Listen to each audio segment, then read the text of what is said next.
The Ruth Page School of Dance is a platform for developing great artists and connecting them with both audiences and community. Find audition information for the school's International Dance Experience, a 4-week summer intensive featuring teaching artists from all over the world at ruthpage.org.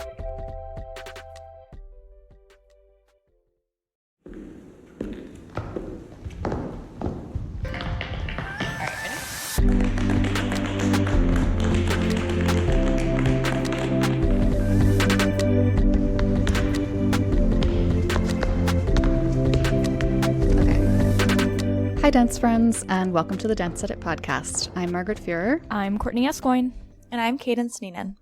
We are editors at Dance Media, and in today's episode, we'll be talking about how the dance community is participating in the Stop Asian Hate movement. We will get into what it means that dance moves have now been turned into NFTs. We will take a look at the state of live dance in New York City right now as we're 1 year out from shutdowns. And then we'll have our interview with Pamela Tatge, who is the executive and artistic director of Jacob's Pillow.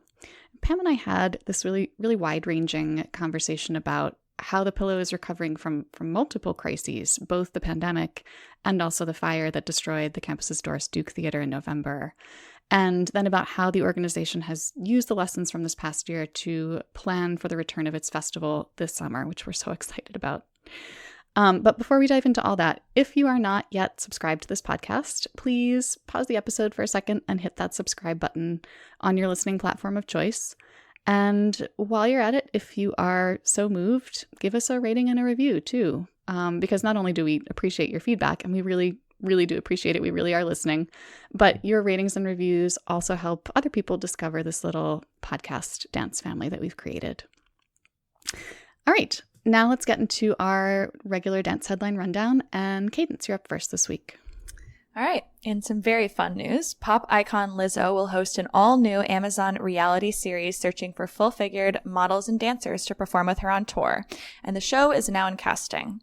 The competition-style series, a la America's Next Top Model, will award its winners the chance to join Lizzo on tour as a part of her Big Girls dance crew. It's like the best news to kick off this dance headline rundown. It just sort of like... It combines everything I'm interested in. The Royal Ballet has announced highlights from its upcoming 2021-22 season, anticipated to be the company's first full season since 2019. The Dante Project, a long-delayed 3-act by Wayne McGregor that was meant to debut last summer, will finally premiere in October, also marking the farewell performances of beloved longtime principal Edward Watson. Ed, please don't go. We love you so much. I digress. Also in the works, another 3-acter by Christopher Wheeldon, based on the Mexican novel Like Water for Chocolate, which is an American Ballet Theater co-commission, so we're probably going to be seeing that on the side of the pond sooner than later. And a new work by Kyle Abraham, which I am always excited to hear about new work by Kyle Abraham. Yeah, yay for Kyle. It is exciting to see these two new full-lengths happening, especially the Dante Project finally happening. But... and I say this as we're recording on Equal Pay Day, it would be happier news. Yeah, if they weren't both choreographed by well-established white men. So more Kathy Marston, and more other people too. They're out there. Starting Monday, March 29th, American Ballet Theater will present weekly premieres by the 2021 ABT Incubator choreographers. This year, ABT Incubator participants adapted to pandemic circumstances by creating new work with their colleagues over Zoom and in isolated ballet bubbles. And for the next 6 weeks, you can catch the filmed fruits of their labor on the American Ballet Theater YouTube channel. Renowned Odissi dancer Lakshmipriya Mohapatra passed away on March 20th at age 86. She is credited as the first dancer to perform Odissi on stage and was honored with a state funeral in India. Crane's New York Business magazine named Paul Taylor Dance Company's artistic director, Michael Novak, as one of its 2021 40 Under 40. The magazine's feature highlighted Novak's work to keep the 67-year-old company alive, particularly in the last 12 months, including his organization of a virtual benefit, online classes, and the online release of archival films and performances. Big congratulations to Michael and Paul Taylor American Modern Dance. And the National Dance Education Organization is advocating for continuing arts education in public K-12 schools next year, with most school districts facing budget shortfalls due to the pandemic, and we all know that has historically led to arts programs being cut from curriculums. So through the end of this month, they're collecting signatures on the Arts Are Education Pledge, which asserts that the arts are a part of a balanced education and asks signees to commit to supporting equitable access to arts instruction. You can sign as an individual or on behalf of your organization. It takes just a couple of minutes. You can head to artsareeducation.org to sign the pledge and check out more ways that you can get involved. And of course, we will include that link in the episode notes. According to new research from Florida State University, dancing the Argentine tango may help people with Parkinson's disease maintain balance and avoid falling. The iconic Argentine dance style emphasizes walking, balance, posture, and weight shifting, all of which factor into fall prevention. You know, we already know, thanks to long-running programs like Dance for PD, that dance can be so beneficial to people who have Parkinson's. But the idea that Argentine tango specifically, like its emphasis on weight shifting and on posture, may be particularly helpful, that's fascinating. Something to explore. All right, so now in our first roundtable segment, we want to talk about how the dance world has responded to the Stop Asian Hate movement. In the days since the Atlanta area shooting that killed 8 people, including 6 Asian women, there has been an outpouring of support for the Asian community on Dance World social media. And there have been new or renewed conversations about how anti-Asian bias and stereotyping are very much a problem in dance. This moment has led some Asian dancers to speak out about their own encounters with racism or violence. And we want to start by talking about one of those accounts in particular. So Alex Wong, whom you might know from So You Think You Can Dance, or from Broadway, or from The Greatest Showman, or from TikTok, or all of the above, he is doing and has done everything. Last week, he posted on Instagram about his experience being attacked earlier this month in New York City. And since then, that story has been picked up by a few news outlets. As Margaret mentioned, Alex first posted on his Instagram a video about how he was recently riding his bike through Midtown in New York City when a group of younger teenagers started throwing rocks at him and hitting him in the head. He said in his post that while he physically wasn't hurt, the encounter made him question why exactly he was targeted. He had recorded the aftermath of the attack in a video diary on his phone, but had held off on sharing the video. He initially felt that he didn't want to draw attention to himself, but he says in interviews that following the mass shooting spree in Atlanta, he felt he couldn't remain silent any longer. He also said that he hopes that by sharing his story, he'll encourage others to come forward if they feel they've been targeted. In an interview said, quote, "The rise in reported Asian crimes is partly also due to people giving others the confidence to speak up."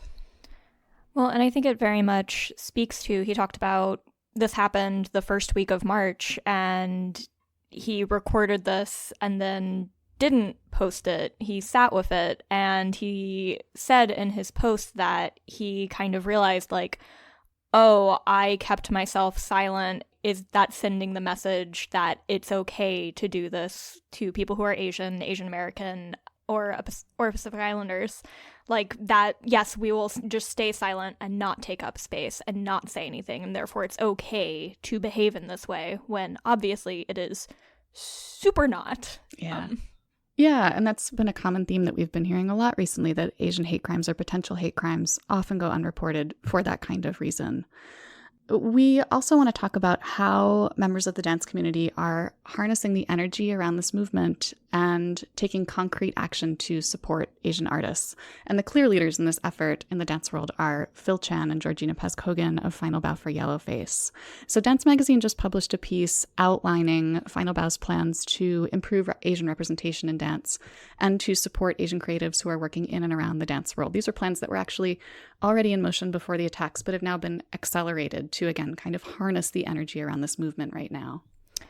Yeah, and if anyone is going to get this done, it is definitely Phil and Gina. Mm-hmm. So just kind of breaking down what these accelerated plans entail. For starters, they're asking all ballet companies to commit to hiring an Asian choreographer for a main stage production by 2025, prioritizing Asian women when possible, so that instead of just using Asian set dressing or Asian settings, there are Asian creatives telling stories from their perspective in their voices.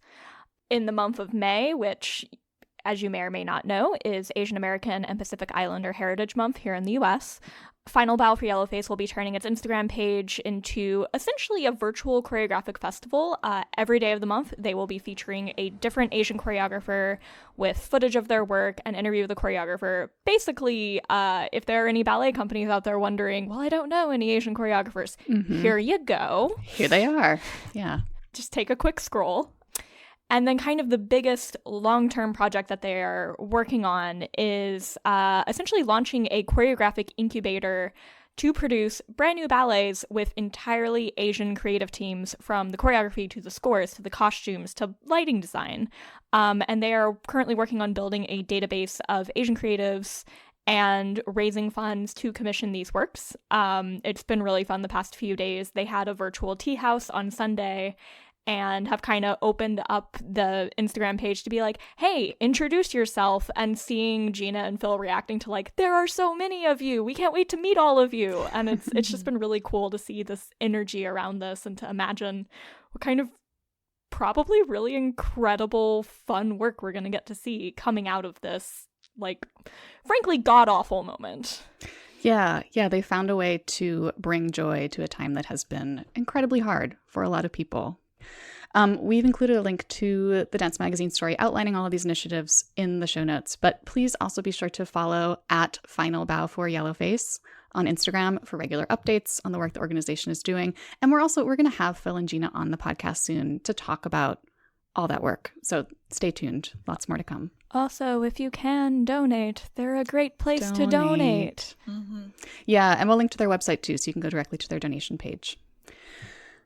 So in our next segment, we're going to talk about, oh gosh, here we go, NFTs, or non-fungible tokens. They are suddenly seemingly everywhere, and now they have officially entered the dance universe. So last week, the performing arts company Beauty in the Streets announced that it has partnered with a blockchain platform called Engine to turn dancers' signature moves into animated NFTs, which can then be purchased for use as emotes within certain apps and video games. If there are multiple words in that last sentence that you maybe didn't understand, we hear you. We're going to do our best to explain, although we're not tech reporters. We're dance people doing our best, so don't at us. Be gentle. But so first of all, what is an NFT exactly? Courtney, you've done the research. I'm going to try to do my best. 24 hours ago, guys, I had no idea what an NFT was, so we are on this journey together. All right, so NFT stands for non-fungible token. Think of an NFT as a digital certificate of authenticity for one-of-a-kind digital files. You might be familiar with the idea of provenance in the visual art world, the history of ownership of a work of art that helps certify that it is what a collector or seller or broker says it is. NFTs do the same thing, but for digital items like GIFs, videos, JPEGs, MP3s, or even text files. It's essentially a new way to monetize intellectual property that lives on the internet.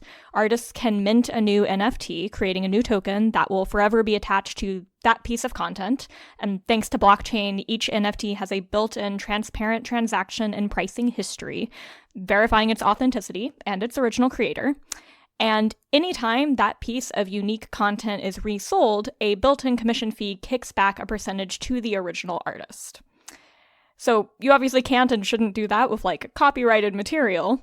But where this gets interesting is the idea of taking, say, a GIF or a video or a piece of movement and making it into an NFT. Mm-hmm. There are some like initial startup costs issues, which is like one of the weird things with NFTs. You like have to purchase an amount of cryptocurrency, and then it actually costs like a decent amount of money just to generate an NFT, because it's like a whole bunch of computers doing really complex mathematics in order to make that happen. Potentially a barrier to entry right now for dancers looking to get in on this. So this announcement that this particular group is working with another particular blockchain group to create dance-based emotes is fascinating.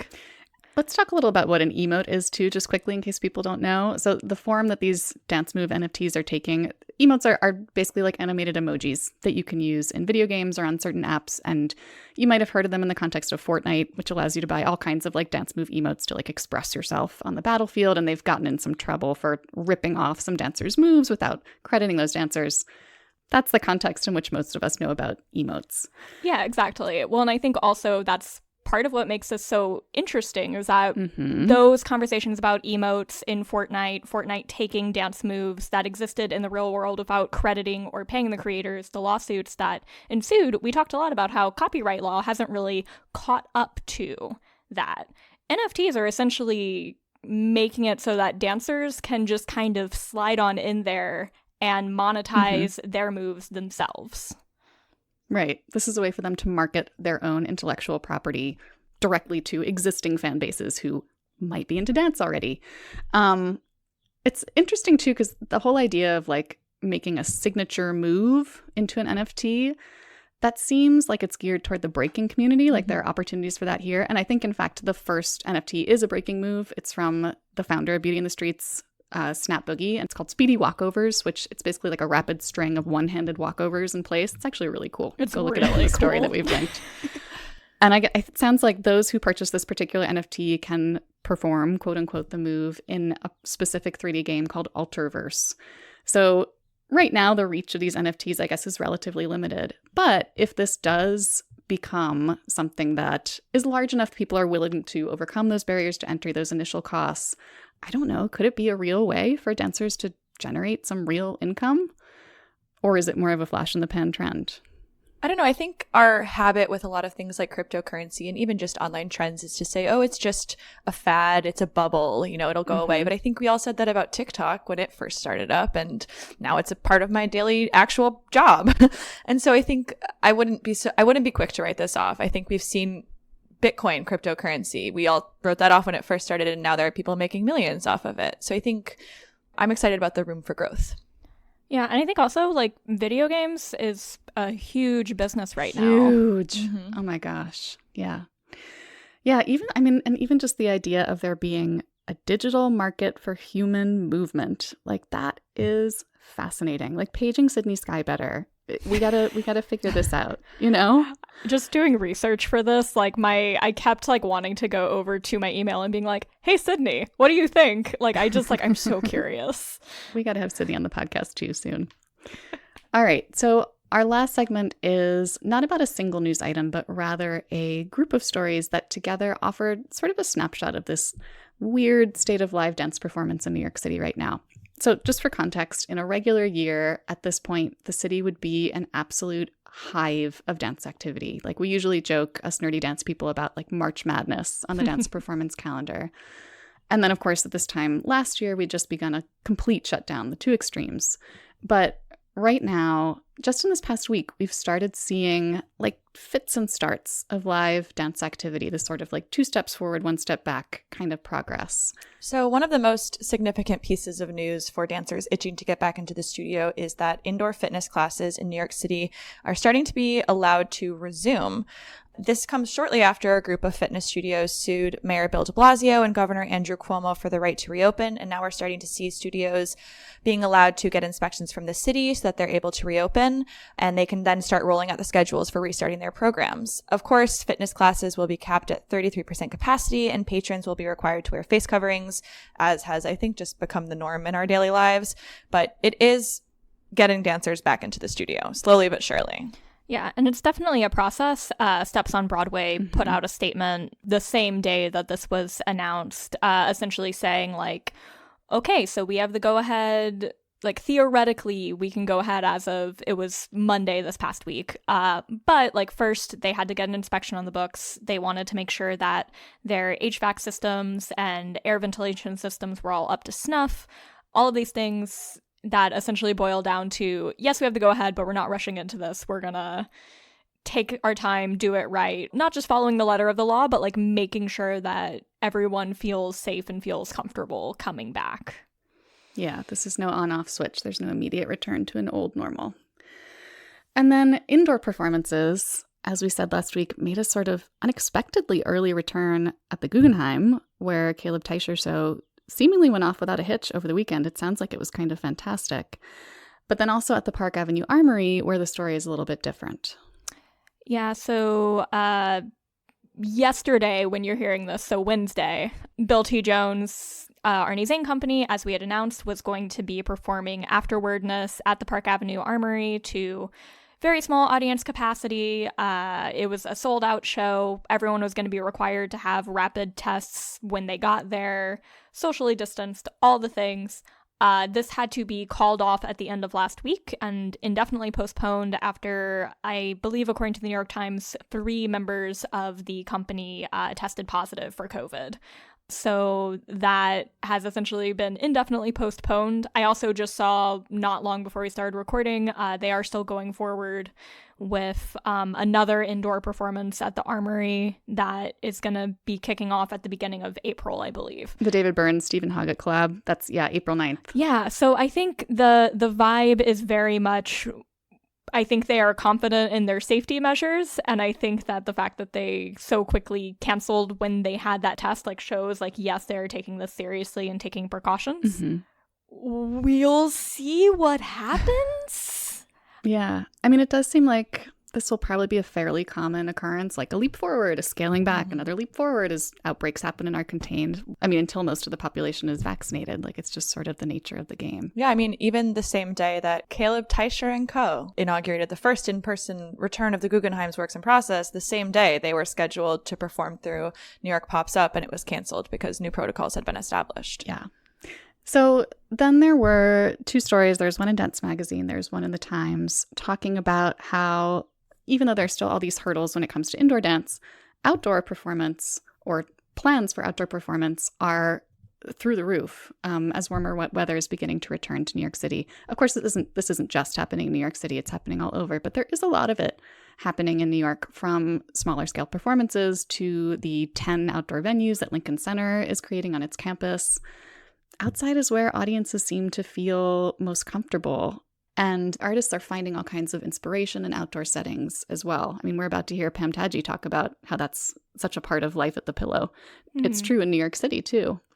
I mean, there's this almost celebratory feel to outside performance, even in non-pandemic times. Yeah, I mean, I remember one of my most exciting performances was when I was 11, seeing Merce Cunningham at Wolf Trap in Washington, D.C. I don't know, there's something about outdoor spaces that just, it's a different experience, and it's a really amazing one. Even when you're being bitten to death by mosquitoes in the middle of summer in Washington, D.C., it was one of the performances that's most lodged in my memory. And I was 11. Yeah, your mosquito bites are badges of honor. Or a few summers ago in Madison Square Park in Manhattan, which was kind of close to where our office used to be. I used to take walks during lunchtime. I remember one time just coming across Netta Yerushalmi's dancers. There was this whole commissioning series where there was art happening and rehearsals happening in the park, and I came across them doing Netta's moves, which I cannot categorize to save my life. And it was just such a delightful surprise. And yeah, I feel like stuff like that is very much the spirit of a New York City spring and summer. And, I think as long as everyone is being smart and being cognizant and audiences are being respectful, I think this presages really good things. Yeah, the idea of everybody walking around New York and stumbling across dance performances this summer. Oh, that's a lovely thought to hold on to. All right. So we're going to take a quick break. When we come back, we will have our interview with Pamela Tatge about what's going on at Jacob's Pillow. Stay tuned.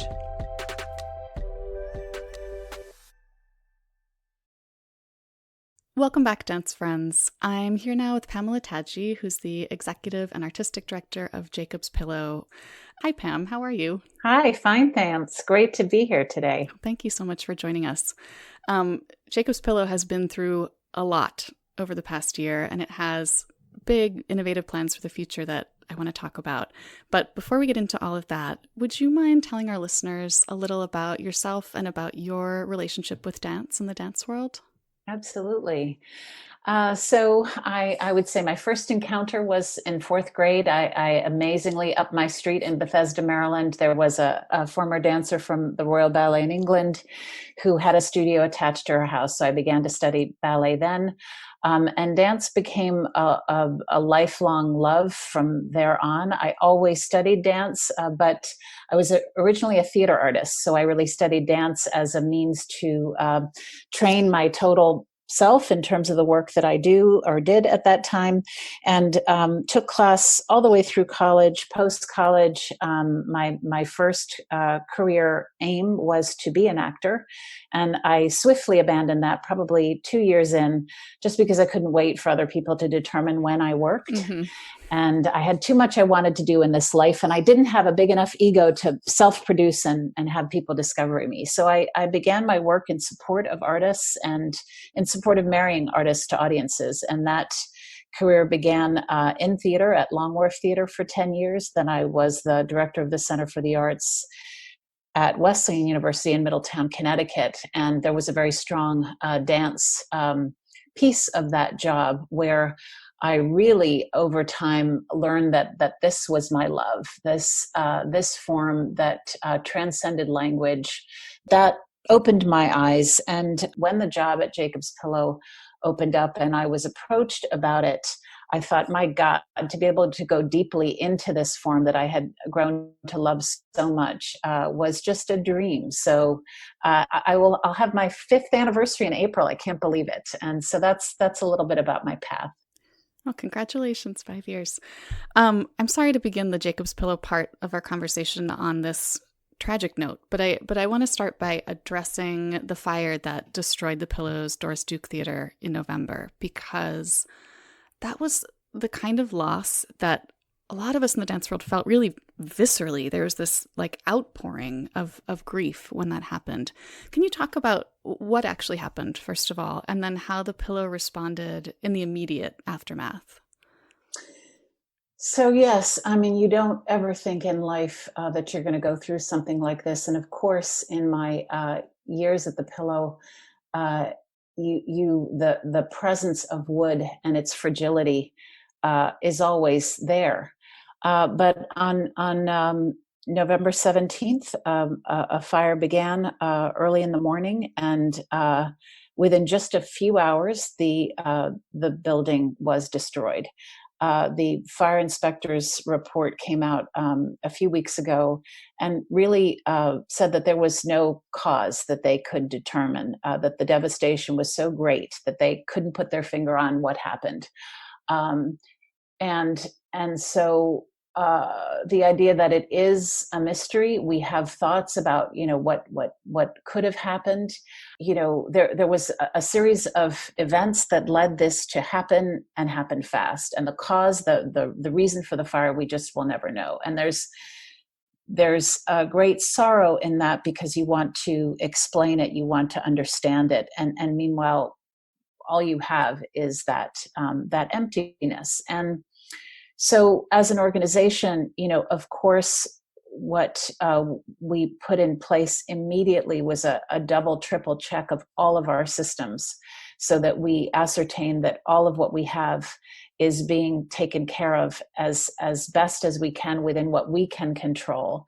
We're having an entire independent risk assessment done of all systems related to health and safety at the Pillow. But most of all, so that's the physical story. The emotional story is, I think the idea that we experienced this at a time of such loss, that so many people were going through such loss. It became almost like the physical manifestation of what everyone was feeling. Mm-hmm. And so I think that's why it hit particularly hard. But the minute, anyone expressed that grief, everyone said right away, oh my God, thank God an ember didn't go into the new Perla studio or the Ted Shawn Theater or the Ruth St. Denis, which is just adjacent. It's miraculous that the wind was in our favor. We thank our volunteer firefighters for the work that they did to put out the fire and contain it. And most importantly, there was no human life lost. Mm-hmm. And people, when you test your mission as an organization, one of the key questions is, well, what would people feel if something happened? If you went away, what would the consequences be? We got a sense of what it would mean, mm-hmm. because of how people expressed why that theater mattered to them. It has been, we've been going through the stages of grief for sure. But we really felt after it was just happened right before the holidays. So we made a plan right before the holidays to have a researcher conduct a series of listening sessions. And the questions we asked people, and those people were artists who were associated with the history of the Duke, artists who've never performed in the Duke, people who've built venues within the past 10 years, technicians who've worked in the space for years, including some of the technicians that were there at the founding of the Doris Duke Theater. We interviewed audience members, community members, and we asked, what about that space, did you love, should we retain? What are maybe things, if we were to have made improvements in that space, would you have liked to have seen? And then very importantly, what do we need for the 21st century? What is a performance space that will resonate for the times we are living in, for the work that artists want to make, including considerations of technological advancements. And we've just completed that research study, and we are now on the next step of architect selection. And it's our hope to be able to come back to the community in the fall with a sense of scope. And of course, it'll be yet another campaign, because we will have insurance support for the loss of the building. But because we're hoping to build a space that is for the 21st century in ways, it will definitely require more than what we will be able to get from our insurance claim. And so that's quite frankly, right where we are as of this minute. It's, at the Pillow, you have this challenge of, even though I know the Duke was newer than, say, the Ted Shawn Theater, you're dealing with something that's both a living performance venue and a museum. This place with so much history, and preserving that and protecting that requires a different type of work in a way. But so you also have pledged you're going to renovate and upgrade the Ted Shawn. Can you talk a little about the details of those plans as well? Yes, and just imagine being us, right? We've been working meticulously for 4 years to plan this renovation of the Ted Shawn Theater and raise the funds to do it, which is, it's $8 million to do the Shawn renovation alone. And we had a plan to announce it on April 20th in New York. We had to cancel that entirely because of the pandemic. And there was a moment where we thought, well, maybe we can't go on with this plan and this campaign. But we soon realized, as we learned more about COVID, that the Ted Shawn Theater simply would not be a sustainable space in a post-COVID world without ventilation and air conditioning and air handling. So, in fact, the renovation of the Shawn, we had no choice but to move forward with this renovation. And so we actually broke ground in January on a snowy, blustery day. We opened up the back door. That everyone who's been to the Ted Shawn Theater knows those back doors, when they opened, how glorious it is. Well, the snow was coming in, and we were socially distant on the stage because we had to we had to have some physical. There's been so many virtual celebrations. We had to be, physically in the same space. So the plan is that really, we are not touching the house area. We're only going to be addressing the stage area. The big draw for why the Ted Shawn Theater needs to be renovated, and this was we arrived at soon after I came to the Pillow, is that the beams that support the roof support the rigging, and those beams are old. They're from 1942, and so the stage house will be moved back. The proscenium line will move back. We will preserve those back doors. The entire back wall will be the back wall of the new theater. So for people coming into the theater, they'll feel something different, but they'll still see those amazing doors.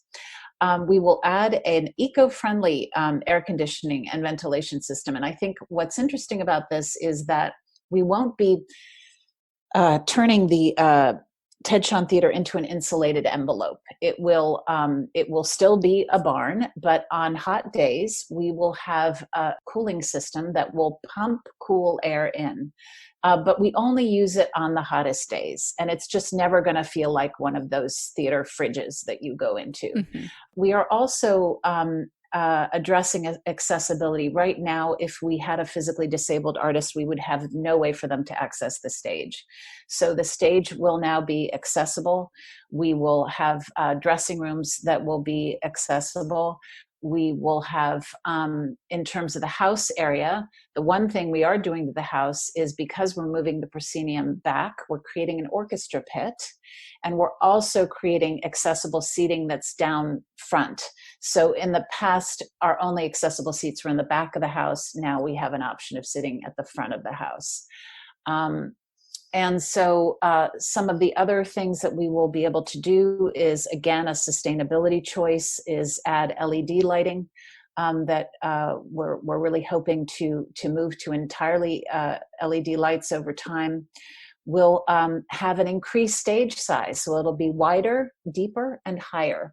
And I think, and the other thing that's just for dancers who know the space well, that if you have to go from stage right to stage left, right now you have to go outside. There's the crossover is outside, and we cover it with a tarp, but you're basically needing to contend with the elements in the middle of your performance. It's sort of a Jacob's pillow rite of passage. Yes, exactly. It's true. So people will now be able to have a crossover space via the basement. So I think we're headed into really it's really long overdue that we do this, and we've finally been able to raise the money thanks to some extraordinarily generous donors, and just we're so grateful. It's so exciting to see all this forward-looking work underway.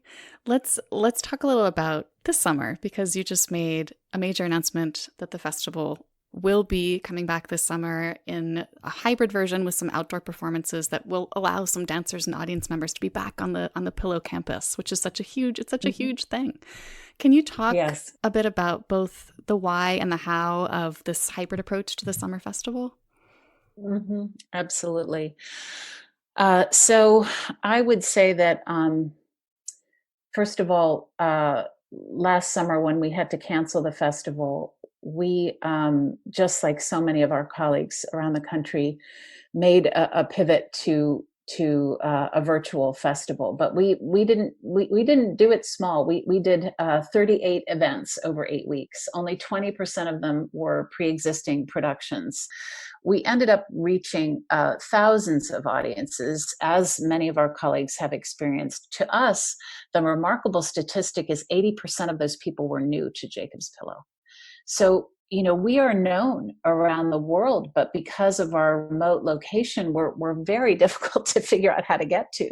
So it became imperative to us that this summer, especially with the, we will, I'll talk a little bit about how we're thinking about an outdoor socially distant festival, but the only way to do this is to massively reduce capacity. So the idea of the hybrid festival is to actually be able to reach audiences who either will not be able to get a ticket because we only have a limited amount available this summer, or there are a number of people who come to Jacob's Pillow. They come maybe 1 or 2 times during the summer, and they say, "Oh my God, if I could see everything that happens at Jacob's Pillow and see it online, how exciting would that be?" So we are we're really using this summer as Jacob's Pillow has been pretty much set up in the same format every year. I inherited an absolutely beautifully well-oiled machine in terms of performance presentation, but this summer we will break that in important ways. We're talking a lot in this country about systems, and how we have to evaluate our systems of oppression, our hierarchies, and by really starting fresh with what work can we present outdoors, whose voices should be represented right now on our stages. I made the decision actually over a year ago to bring on a guest curator to expand our curatorial team with the idea that I'm thinking about the hierarchy of a single decision maker in a major institution like Jacobs Pillow. I love the part of my job at Wesleyan that was about programming collaboratively with faculty and with students sometime. So I'm very intrigued by thinking about gatekeeping. And so I made the decision to bring a guest curator on, was in the middle of the search when COVID hit, basically said, actually, I want to have a system where I have 2 associate curators. So we brought on 2 associate curators to plan both the Pillow Lab and this summer's festival. They are Ali Rosa Salas and Melanie George. And so when we announced the artists in this festival, we are carefully looking at whose voices we're centering at this time. In terms of the physical, the how of this is that the core programming will happen on the Inside Out stage. It is perfectly set up. We feel so blessed that we have this amphitheater type seating with a stage, the backdrop of which are the Berkshire Hills, and it's magnificent. And so we will be having 9 weeks of companies coming to perform. One company each week. And then we'll also have a series of site-based works that will take place in pop-up ways around the campus, a different one every week, every weekend. And some of these are the culmination of residencies we've been having in the Pillow Lab.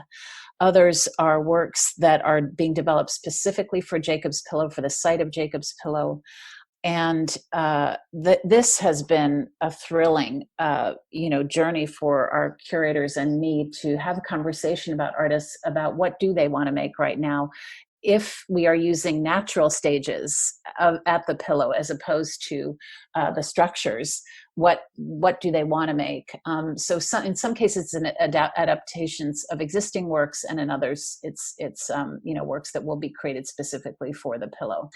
And we call it a multi-platform festival because in addition to the in-person, we will have an online festival that will parallel the in-person festival. So they'll happen at the same time, so that we're benefiting from all of the contextualization, marketing, that will be bringing audiences to the campus. Will also be bringing them to our digital platform. And we think this is vital. What we learned last summer was just about accessibility. Everyone has talked about this, that we are accessing people who might not ever be able to come to Jacobs Pillow, either for geographic barriers or economic barriers or physical barriers, any number of barriers that we have been contending with for our entire existence. We are now able to reach people. And so alongside that, I guess I should also talk about how we're doing this in the middle of COVID, Mm-hmm. and that is under rigorous attention from medical advisors. We will be socially distant with masks, with health forms completed before you arrive outdoors, and we're doing everything we can to get it right. Mm-hmm. And when I feel like when we're thinking about places where dance can happen in a COVID-safe way, I know for me and a lot of my colleagues, the Pillow is the place that comes immediately to mind. Just these incredible outdoor spaces and spaces that have been inspiring artists for so many years. The idea that then this is a time to build on that is kind of beautiful. Mm-hmm. So I want to talk specifically about anti-racism work at the Pillow, because I know that that's been a priority of yours for a while. And the murder of George Floyd last spring and then the protests that followed seemed to sort of shake a lot of dance organizations awake. But can you talk about how the Pillow's anti-racism work has evolved or maybe accelerated over the past months, or how it's been a continuation? Sure. So I would say this is work that we've been doing for 4 years. We have a wonderful partner in Gwendolyn Van Sant at a company called Multicultural Bridge in Lee, Massachusetts. And we started with staff training that led to intern all seasonal staff trainings, board trainings, to really, with the understanding that unless you understand your own implicit biases, you really can't begin to enter into new ways of thinking around becoming an anti-racist organization or an inclusive organization. So we had that history. We've had sort of two accelerating moments. I would say the first accelerating moment was in 2019 when we had a racist incident at our gala, and we made the decision to go public with what happened, so that we were just saying to our community, what are we going to do to create spaces of belonging so that these sorts of events don't happen. So that was one accelerating moment. And then of course, all of us really felt like whatever we're doing, we're not doing enough. I think it was Mark Bamuthi Joseph, the great choreographer, thinker, who's now at the Kennedy Center, talked about, we can't afford to be patient. And I think all of us felt that maybe we have tried to methodically, change our practices, change our behaviors. But in fact, what we need is some radical change in our thinking in order to really break down systems of oppression. And so what we had sort of amazingly, and I just have to highly recommend it, right before COVID hit, end of February, last weekend in February, the entire staff of Jacob's Pillow went through PSAB training. And PSAB is the People's Institute for Survival and Beyond. It's an anti-racism training that takes 2 days. It's very intensive. And our staff was just so committed to going the next step. And then COVID hit, and then we had the layoffs that ensued. So not only did we build this desire to move forward and this trust as a staff community, but then the trust was broken by us having to make the decision about laying people off. So we felt like the first group to think about how we might begin to implement greater changes at Jacob's Pillow would be to focus in on our staff, the remaining staff, and have them work carefully. So in July and August, we met every other week with our trainer, Gwendolyn Van Sant. At the same time, one of the actions that I felt we needed to take was we simply don't have the perspective in our board and in our staff to understand where are those systems that need to be altered and changed. So I took a page from universities that conduct external reviews of departments every so often to get outsiders to give feedback. So we actually hired a facilitator to create an external review so that we can see ourselves through their lens. And this is a BIPOC group of artists and cultural practitioners. And I would say that, in particular, in terms of the artists, we do have a really rich history of featuring artists from many cultures internationally and nationally. And so I know that, as I said before, this summer's festival will be centering BIPOC artists and their work, in particular forms that maybe haven't been presented at Jacob's Pillow before. We also need to grapple with our history. All legacy institutions have to look at and understand their complex histories in relationship to issues such as cultural appropriation. We began to discuss that in 2019 around an exhibition that we actually called Dance We Must at Blake's Barn that came out of an exhibition that was at Williams College. And I think we have to have more conversations to understand our complex history, as well as think of the other histories that emanate from the land on which we dance, in particular our indigenous past. And we have had some extraordinary interactions with our local elders who are actually working with us to shape some of the summer's programming. as well as Emily Johnson had a pillow lab in the fall, and is also looking at our land and helping us understand that history. So I think I understand that we have so much work to do. There are so many people for whom Jacob's Pillow is not a place where they feel like they belong, and it's our job to figure this out in the most thoughtful, but we can't take too long. As Bamuti says, we can't be patient. Mm-hmm. I'm going to conclude with another huge question after a series of huge questions.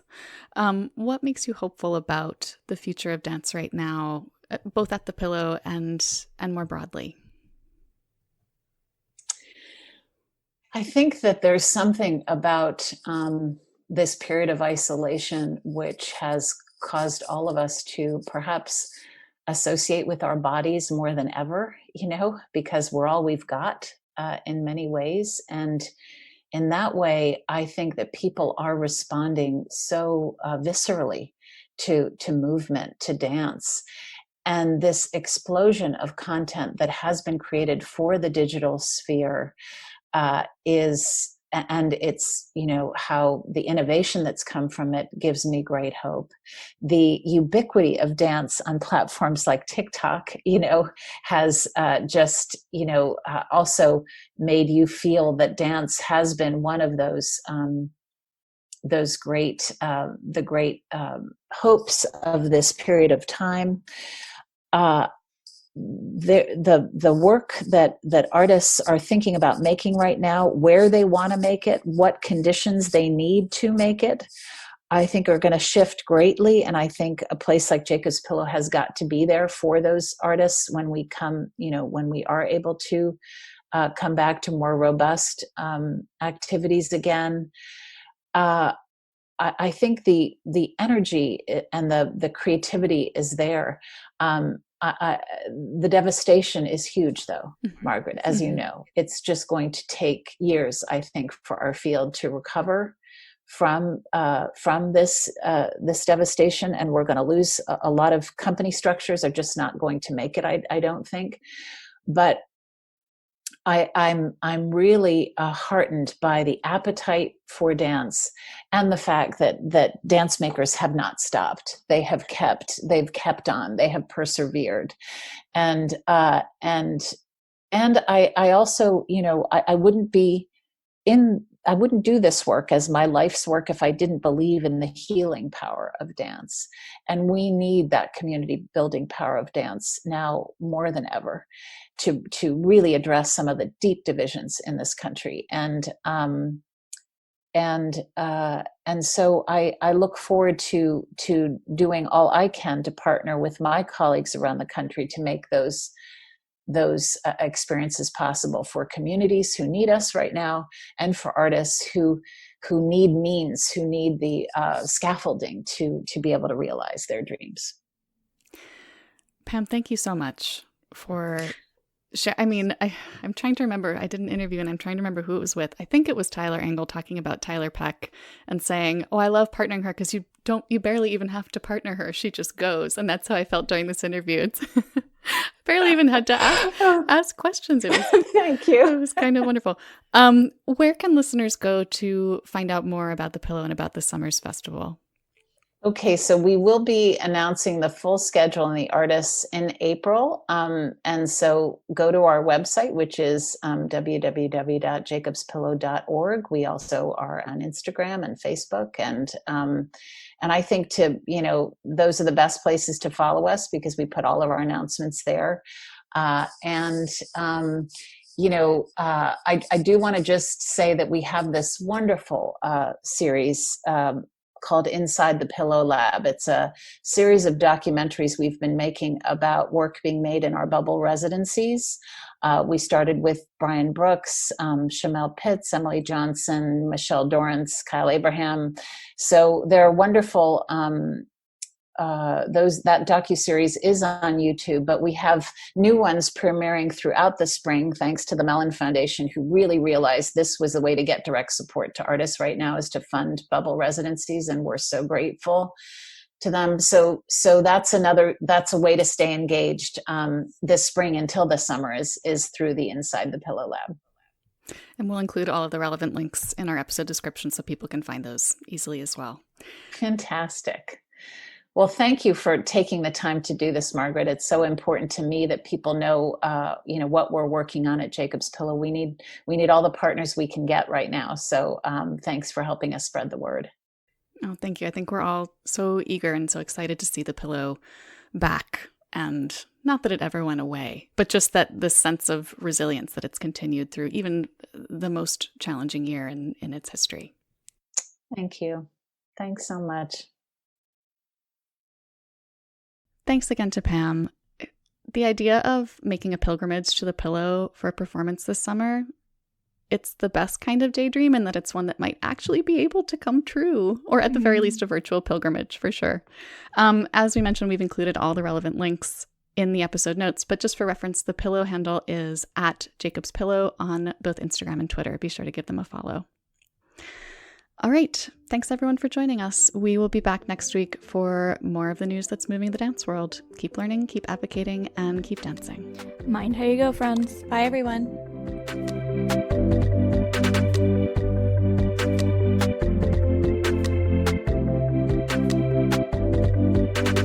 The Dance Edit podcast is a product of Dance Media, publisher of Dance Magazine, Dance Spirit, Point, Dance Teacher, Dance Business Weekly, and the Dance Edit newsletter. Our hosts are Courtney Escoyne, Margaret Fuhrer, Lydia Murray, and Cadence Neenan. Our music is by Celestine, with special thanks to Broadway Dance Center for helping us record those footfall sounds. Find out more about the Dance Edit and subscribe to our daily newsletter at thedanceedit.com.